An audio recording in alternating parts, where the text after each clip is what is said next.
Hello, friends. This is Dave Hurwitz, executive editor at ClassicsToday.com. Here we go. It's that time again. The Kurt Masur box. 70 fun-filled CDs. And we're going to look at every one of them. Actually, this is an interesting study. It really is, in received opinion. Because I'm not going to say that it's uniformly fabulous or that Masur is just this, genius awaiting discovery. No, he's more or less what we think he is, which is kind of a fusty German Kapellmeister, but he has done some extraordinary things, more than you might imagine. And that's the point, because, when you actually listen, then interesting things happen. They really do. This is 70 discs. There's plenty of stuff in here, and it's going to be fun to go through it. Now, it comes in one of these boxes where you take, it sort of slides out like this. There you go. And then you have this, and it's really tightly packed, which is good, actually. It's not going to get damaged. And you get a very perfunctory little booklet that has an index of all the works, but no track listings. For that, you have to look at the actual CDs. So I'm going to put this thing aside and start whipping out the actual CDs. And we're just going to go through these a big hunk at a time. Masur did a lot of things in series, so actually it's not going to be too difficult to get through this rather quickly. So let's start. We begin, and they're original covers, by the way. Yes, see all the original covers? Don't they look original? I don't know why anyone cares about that. I would rather have well-filled CDs that get the whole thing over with in half the number than do original covers and get 20-minute playing times and pay more for them. But that's just me. Who am I? Who am I to make suggestions? Okay, first, and I didn't realize how early these were, because these seem to have been done in roughly chronological order.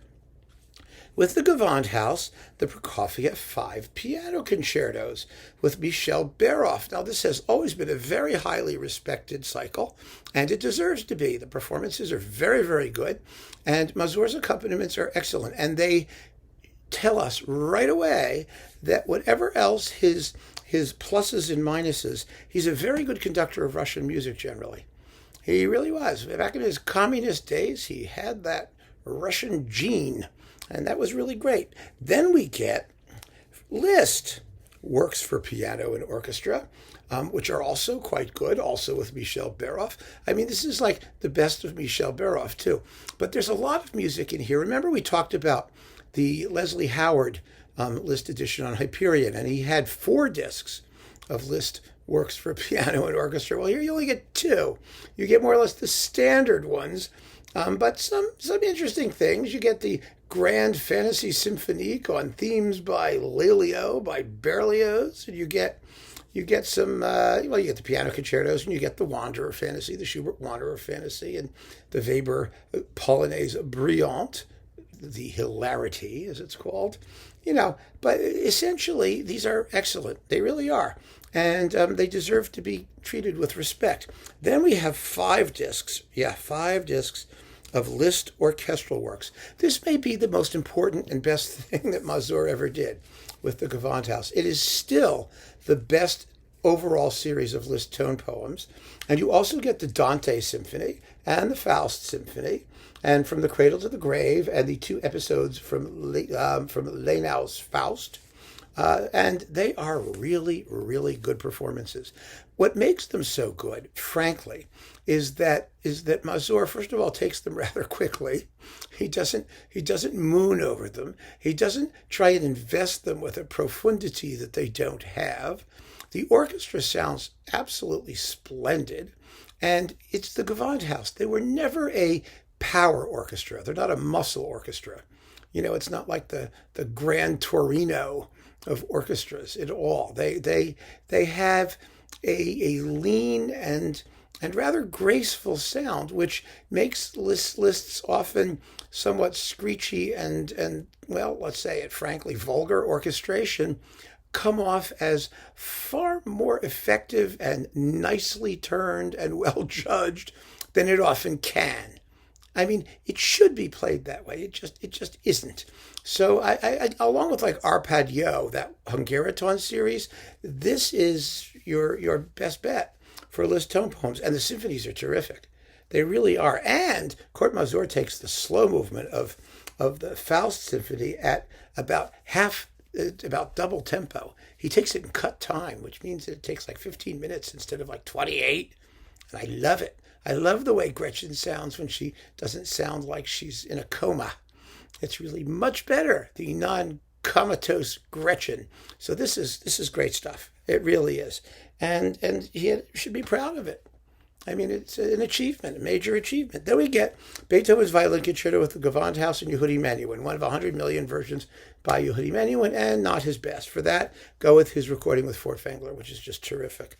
Then we've got the Beethoven Triple Concerto with Christian Zacharias, Ulf Holscher, and Heinrich Schiff. And that's very good, actually. And you get the two Beethoven romances too. Ulf Holscher, by the way, is the violinist, and he's a good violinist. I mean, these are not works that tax the violin to any degree. So this is one that people are likely to overlook, but it works quite well. It really does. It's lively and it's light, and it doesn't degenerate into heavy-handed Beethovenish squalor, which it can very easily do. Then we've got Sibelius, the Violin Concerto, Finlandia, Karelia, and Der Schwan von Tuonela. The Karelia Overture, actually, which is kind of interesting. This is also with the Gewandhaus, and it's with Thomas Zayedmeyer, who I always like to listen to. I really do. He's a wonderful violinist. And I really, really enjoy hearing the Gewandhaus play this music. I mean, they're again, nobody pays attention to these performances, particularly because nobody pays much attention to Zayedmeyer, and because these were recorded originally for Teldec. And they didn't get a lot of sort of international distribution in the same way that the Polygram or Universal labels did. But now that they're on Warner, maybe they'll see the light of day again, and that's really nice. Now, somewhere in here, well, here's some of it, we get the Tchaikovsky Symphony Cycle. And Masur was not a bad Tchaikovskyan. He was not a thrilling Tchaikovskyan. I mean, they're good, solid, somewhat Teutonic versions. So this is 4, 5, and 6, these three. And then we move along to Mendelssohn. Now, this is what's really interesting. This is symphonies, 3 and 4, and the Scottish and the Italian. Masur was known for his Mendelssohn, and the Leipzig Gewandhaus is known for its Mendelssohn. I actually think the Mendelssohn stuff is the least interesting stuff here. I truly do. It's not terrible. It's sensible. It's like a pair of comfortable shoes. They're just average. They're not offensive, but they're not exciting either. And Mendelssohn can be really exciting. And when you've got people like Dochnani in Vienna who are sensational, I mean, to compare them is just, there's no point. There's really no point. I was rather surprised making these comparisons because, like most people, I operated under the assumption that whatever, Masur's failings, his Mendelssohn was terrific. Oh, no, it really isn't. It isn't. Surprise! It's sort of like just, average. But there are some good things in it, including the two piano concertos with Cyprian Katsaris. Those are quite wonderful. Katsaris is terrific because of Katsaris, of course. The accompaniments are accompanimental, and they're just fine. Then we get the Tchaikovsky Piano Concerto No. 2 with Elizabeth Leonskaya and the Piano Sonata No. 1. Oh, yes. Hello. Whoops. Mm-hmm. Next, Mendelssohn 2, the Lobgesang, which again, it's nice. It's nice. It's like niceness. Nice. Mendelssohn 1 and 5. Okay. And here's the earlier Tchaikovsky stuff. Symphony No. 1 with a very tepid Francesca da Rimini. Very, very tepid. And then we get Tchaikovsky's first piano concerto and the Schumann piano concerto with Cécile Housset, who really was a good pianist. And, Jed has done the Warner Housset box for us. at least at classicstoday.com. You can go over there and look at it. Are these wonderful? No. Are they terrible? No. They're solid. Mazur, whatever else he did, he was solid. I grant him that. Then we have the Schumann symphonies with the London Philharmonic. Boy, well, this is 1 and 4, and then the others are over here, 2 and 3. Boy, is this unnecessary. Holy cow. Completely irrelevant. Tchaikovsky Symphony number 2 with Romeo and Juliet. Again, it's a nice number 2. Romeo and Juliet is swift, which is a good thing. It could be a lot more passionate in my view, but it's not terrible. Then here's Schumann 2 and 3. Again, irrelevant. Mendelssohn, Midsummer Night's Dream with Edith Wiens, Christian Ertel, and Friedhelm Eberle with the Leipzig Radio Choir, which is, of course, always fabulous. And the Gewandhaus Orchestra. This is better than the symphonies, quite a bit. It's much more interesting to listen to. And then we start with the London Phil, Pictures in an Exhibition, and the Prokofiev Classical Symphonies. Now, for Pictures in an Exhibition, Mazur used the Gorchakov orchestration, which is vastly less colorful than the Ravel. Some people say because it's vastly less colorful, that it is therefore more Russian. I don't accept that, but it's probably the best version of the Gorchakov orchestration. And if you're curious about other versions, this is worth getting. It really is. And the Classical Symphony, of course, is very nice. I mean, who could kill that? I mean, seriously. Not that people haven't tried. Then we've got Alexander Nevsky and the Scythian Suite with the Gewandhaus. Again, decent, not thrilling. It just needs more power. It needs more power, more excitement, more everything. It's not a terrible performance, but boy, listen to Abato and the LSO or some of the other ones like that, and you're just going to go, oh, the Scythian Suite's pretty good also, but gee, you can tell this is not a muscle orchestra, not by any stretch of the imagination. And then we have Tchaikovsky Manfrotto Symphony. And now here is the irony. It's a really good Manfrotto. It's a surprisingly good Manfrotto, partly because it's swift, partly because Mazur lets it be what it is. He doesn't try to knoodle with it, you know what I mean? And it comes off, I think, rather successfully. I was very pleasantly surprised by this performance. I really, really was. It's exciting and well played and well recorded and probably the best of his Tchaikovsky symphonies. And that's a surprise, isn't it? Are you surprised yet? I mean, I'm surprised. I'm very surprised by how this is turning out. I mean, interestingly, it's like all the stuff that isn't German is terrific and all the German stuff is mediocre. I wonder what that says. Okay, Schumann and Schnittke, cello concerti with cello concertos with Natalia Gutman. I mean, the Schnittke is like an amazing piece, just amazing, incredible, fabulous piece, stunning and wonderful. And this is wonderfully played. And the Schumann is the Schumann, which I find rather dull and colorless, but who cares? You've got the Schnittke. Oh, wow, it's hot stuff. All right, next. Hang on, let me get another handful. Can you imagine like a guy's whole life is like, in here. Let me get a pile of the guy's life. Oh, look, here's his 50s. Here's Mazur's middle age in a clump. Oh. All right, Tchaikovsky 3, it's Tchaikovsky 3. Then we have, inaugural concerts with the New York Philharmonic. Now, say what you will about Mazur and the New York Philharmonic, because Mazur's concept of exciting programming was non-existent. There was nothing exciting about what he usually did. However, he had that orchestra playing extremely well. He really did. He gave them a nice, deep, burnished sonority, a little more on the Germanic side, without eliminating, and here's the point, that wonderful excitement and power. I mean, the New York Philharmonic is a muscle orchestra.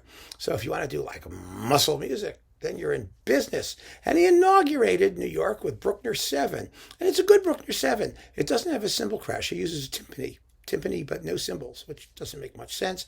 But there you go. And it's good. Is it exciting, or is it like, the most memorable Bruckner 7? No, not. Dvorak, New World Symphony, and some Slavonic dances. I mean, contractual obligation album, Thy name is this. It's like, okay, who cares? Yeah, he did some Dvorak. Brahms. Oh, this is interesting. This is interesting. The Brahms Haydn variations, the Reger, Max Reger, Mozart variations, and the Ives and the variations on America as orchestrated by William Schumann. That's fun. Fun. Good stuff. And the Reger has never been done better. It's wonderful. So it just goes to show you, right? Mendelssohn Elijah, which is in German in this particular case, I think. No, it's not. It's in English. Is it? Fürchte dich nicht, spricht unser Gott. Whoops, it's in German. Yeah, sung in German. It's sung in German, and Elijah's one of those pieces that, you love it or hate it. I don't hate it. I really don't. It's not a bad work. It really is. It's got fabulous things in it, but you don't really hear them in this performance. It's not terribly interesting. That's with the Israel Philharmonic. There you go. So they can bore them over there too. Franck, Symphony in D minor, lays Lied, somewhat heavy, well played, decent, unexceptional. Unexceptional, really. Brahms 2. And the Academic Festival Overture and the Academic Festival Overture. Oh, it's in 3 languages. The Brahms 2 is good. Not special. Not special. Mahler 1 with the Hakan Hagegard doing the Songs of a Wayfarer. It's very good, Mahler 1. It was New York Philharmonic, right? All he has to do is say to the New York Philharmonic, okay, guys, Mahler 1, see you in an hour. And you're going to get a decent Mahler 1. And you do. It's decent. It's definitely decent. Beethoven 5, Egmont. Masur did a Beethoven cycle for Philips. It was supposedly another one of those critical edition things with the repeat in the scherzo. Does he do the repeat in the scherzo here? I think he does. And with the trio coming around twice. And then you've got the Egmont music with Sylvia McNair and Will Quadsteig or something like that. It's a very ordinary Beethoven Fifth. Kill me. It is. Oh, now we get some fun stuff. See, the more interesting the repertoire, the more interesting the performance. Is that a surprise to any of us? No. We get Liszt, Mazeppa, and Mephisto Waltz No. 1. Now, of course, he recorded this stuff before with the Gewandhaus, and it's interesting to make the comparison because the Gewandhaus is more lithe and lively and light. This is more crushing and heavy duty. But there's obviously the same guy at the podium, and the Zoltán Kodály Theater Overture and Hari János, which are quite well done. Very nicely done. Perfectly fine. Tchaikovsky, piano concertos with Elizabeth Leonskaya. This is piano concerto number 2. We have another one. Didn't he just do it with her? I don't know. And number 3. And I can't deal with it. Oh, one of his great recordings. Babi Yar. Shostakovich 13. This is with the poems actually recited by Yevtushenko, which is great fun at the beginning and at the end. Although there's a new poem, it's a new poem at the end. It's a different one. This is a wonderful performance of Babi Yar. I saw this. I was there, and it was terrific. And the recording is terrific. One of the great achievements in New York. It really was. Dvorak 8 and Janacek's Sinfonietta. Too smooth. Both of them, just too smooth. Well played, nicely done, but just lacking in that sort of, rustic edge that both pieces need, but especially the Janacek. I mean, who are we kidding, right? Brahms 3, Haydn Variations. Who cares? Debussy, Prelude to the Afternoon of a Faun, Saxophone Rhapsody, La Mer, Ravel, La Valse, and Bolero. Well, this is interesting to see what the New York Philharmonic does with it under the baton of somebody for whom this music was not, shall we say, within his fach. He was not a French fach guy. And I actually enjoyed this when it came out. It was fun to listen to. It's different and it's not, like illegitimate, unidiomatic, ridiculous. But again, you'll have your favorites, and this will not be one of them. I guarantee it. Okay, Brook and Mendelssohn violin concertos with Maxim Vengerov and the Gewandhaus. Fabulous, because Vengerov is fabulous, and the accompaniments are fine. Bruckner 4 with the New York Philharmonic. Nothing special. decent, solid, like the seventh. Perfectly fine. Remember, Masur did a whole Bruckner cycle with the Gewandhaus that was on Eurodisc, and which is now part of BMG, and it's been reissued, and it was just awful. Totally, completely boring. These are better, considerably better. He did grow up a bit or wake up a bit one way or another. So that's a good thing. Then we get, this is fun, Kurt Weill, The Seven Deadly Sins, and Berg's symphonic pieces from Lulu with Angelina Reu and various other people. This is a good record, and it's fun. It's refreshing to have them not do another Brahms or Schumann symphony that nobody wants to listen to, right? I mean, otherwise you're killing us. Okay, Brahms 2. Again, there's Elizabeth Leonskaya. Anything that she did, I just think that she's not a very interesting pianist. That's me. Others will disagree. I know she's done some good stuff, but I find these performances of all of this Russian stuff to be, and the Brahms to be just heavy-handed and lacking in imagination. And I mean, that, again, tell me I'm wrong. It's okay. What else have we got here? Brahms 1. Who cares? The Tragic Overture. Mahler 9. Shocker of shockers. This is one of the great Mahler 9s. I kid you not. It is one of the most perfectly put together and balanced. Part of it is, of course, the New York Philharmonic, which does great Mahler. I mean, having learned it from like Metropolis, then Bernstein, and then, Boulez and everybody else. So, and Mehta, they all did wonderful Mahler. So, and Mahler himself, ultimately way back. And this is a great Mahler 9. What's so great about it is that the first movement and finale are perfectly balanced. The first movement is rather quick.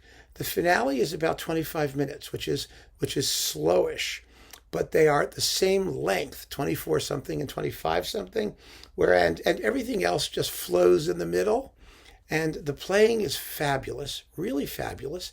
And I just think this interpretation is one of the most intelligent and moving and expressively on point versions of the ninth that exists. It's another one of Masur's truly great achievements. And listen to it. If you don't believe me, you'll be shocked. I guarantee it. Then we get Prokofiev 5 and Romeo and Juliet excerpts. Very, very good. Again, he's a good Russian music guy most of the time, and his Prokofiev is always pretty good. And this is one of those fifths where he gets the percussion parts right at the end of the first movement, and the orchestra has the necessary power, and Masur keeps it all going nicely. And the Romeo and Juliet excerpts are, Romeo and Juliet-like. But it's a really good fifth, and that's a symphony that, as you know, so many people screw up. I mean, it's usually a disaster. And so, give him credit. Then we get Tchaikovsky, famous waltzes. Okay, that's in 3/4. Tchaikovsky, Piano Concerto No. 1, Concert Fantasia with Elizabeth Leonskaya. Again, I just don't think she's that interesting. It's not terrible. It's just not that interesting for me. Introducing Helen Huang, Mozart, Piano Concerto No. 23, Beethoven, Piano Concerto No. 1. I hope she's doing very well. It was very nice to meet you, Miss Huang. See you later. Brahms 4, and the Schicksalslied. Who cares? And let's see. The German Requiem. This is one of the worst German Requiems ever. I talked about this in my German Requiem roundup. He gets through the whole thing in exactly an hour. 1 hour, 19 seconds, which is about 1 hour longer than it really needed to be. It is a performance completely bereft of spirituality, poetry, humanity, mystery, solace, expression. Hey, they just run through it. I don't get it. I don't get it at all. Okay, then we get Maxim Vengerov again, doing the Dvorak Violin Concerto and the Elgar Violin Sonata. A lovely disc. Vengerov is great. Anything Vengerov does is wonderful, and Masur has very little to do with it, other than the fact that he showed up. Weber Clarinet Concertos with Sharon Kamm and the Leipzig Gewandhaus and the Grand Duo Concertant. Can't wreck it. No one who makes a record can't play it. They play it. It sounds like the Weber Clarinet Concertos, and that's that. Helen Huang is back. Mozart, Piano Concerto No. 21, and Mendelssohn Piano Concerto No. 1 with the New York Philharmonic. Nice to see you again. Take care. See you later. The War Requiem. Oh, goodness. I saw this live at the Cathedral of St. John the Divine. And boy, was that awful. It was horrible. I mean, it wasn't Mazur's fault. The acoustic was so terrible and so reverberant, it just sucked up the entire work. It sounded like it was 100 miles away, and you just heard this sort of dim mumbling and thundering periodically. This is not one of the great War Requiems. It certainly is not. The piece could be done with far more conviction and power and forcefulness, so I'm not going to go into that any further either. And then let's see, what have we got? Oh, Scheherazade by Rimsky with the Capriccio Espagnole and the Flight of the Bumblebee. Surprisingly good, quite lovely, nicely done. Remember, around the same time they recorded this with Timirkanov as well. I know because I wrote the notes for it. And that one was a little better, I think. But there's nothing wrong with that. It's a good Scheherazade. Like I said, his Russian music is, he doesn't have to exaggerate it, and the orchestra can do what it does. And so that was fine. And then we get, let's see, Schubert Symphonies 3 and 8, and the Schubert List Wanderer Fantasy with Boris Berezovsky. This is quite good. It really is good. The two Schubert Symphonies, they come off quite well. They're very well paced, very sensibly done, as most of Mazur is, but in a convincing way. And I love the Wanderer Fantasy and Liszt's arrangement. It works so well. It really does. And Berezovsky, is a fire-breathing virtuoso, and it just works really well. It's good. Shostakovich 7, the Leningrad Symphony. Excellent. It's an excellent Leningrad. Always was. Always one of the better ones. Still is one of the better ones. It sounds marvelous. And once again, it's Mazur and his bona fides in Russian music. Richard Strauss, Don Juan, 4 last songs, Death and Transfiguration with Debbie Voigt. Quite good. Quite good performances, but not, absolutely thrilling. Then Fazil Say plays Gershwin with Kurt Masur and the New York Philharmonic. I have no idea why. I'm not even going there. That was just awful, that disc. It really was. Then we get Hélène Grimaud, the Wolf Lady, doing Beethoven's Piano Concerto No. 4 and Piano Sonatas Opus 109 and 110. It's a good 4th piano concerto. She's very, very solid in that piano concerto. And the sonatas, well, that's for sonata people. If you know those pieces well, you will listen to her and find her perhaps a little bit wayward, and sometimes a little sort of like, there are moments when she seems to lose a little focus, in these pieces. I don't know why. She's a very, very smart person, but somehow she gets kind of lost in herself periodically. I mean, not terrible, but anyway, good 4th piano concerto. Let's not deal with the rest of it. And finally, Sarah Chang, Brook and Brahms Violin Concerto with the Dresdner Philharmonie and Kurt Masur. And again, who cares? Too many great versions of both works. These are perfectly fine. So, where does that leave us? Well, with Mr. Mazur, I was fascinated about how much more interesting all the non-German stuff was than the German stuff. I was also fascinated by his relationship with the New York Philharmonic and how having that much more muscular sonority and orchestra at his disposal really pulled off a couple works that might otherwise have sounded too tame in Leipzig. I was thrilled to get to know his list once again and listen to it once again and to realize that it's held up extremely well. I mean, so he's batting 500 here. Half of it's really good, half of it's completely worthless or totally unnecessary. I mean, do you need this? Well, you have to tell me. I just was interested. I found the experience awfully interesting going through these again and pulling things out and listening to them over and over again after many years. There's some great stuff in here. But do you need the whole box at the price? Probably not. Sadly, that's probably the answer. But it's your call. It's really your call. So keep on listening, friends. Thank you so much for joining me. Take care.